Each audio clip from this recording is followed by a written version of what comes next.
तू मेरा है जुनून, तू मेरी है दुआ, तू इश्क मेरा, तू इश्क मेरा, तू इश्क मेरा। ज़मान पे भरोसा करके मैंने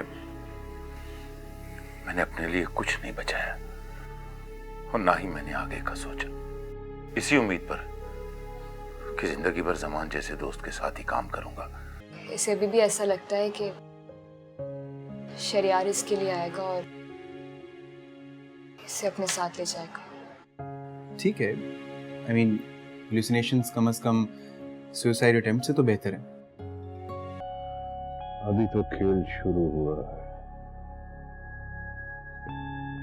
आगे आगे देखना होता है क्या। लेकिन मुझे डर है कहीं वो आपके खिलाफ कोई एक्शन न ले ले। मैं पुलिस के पास जाना चाहती हूँ रिकॉर्डिंग लेकर, लेकिन अकेले नहीं। क्या तुम मेरी मदद करोगे? पुलिस के पास? अरे कहाँ हो मेरी जान? मैं तुम्हारी खैरियत पूछने तुम्हारे घर आया हूँ। मैं अपनी आंटी के घर हूँ।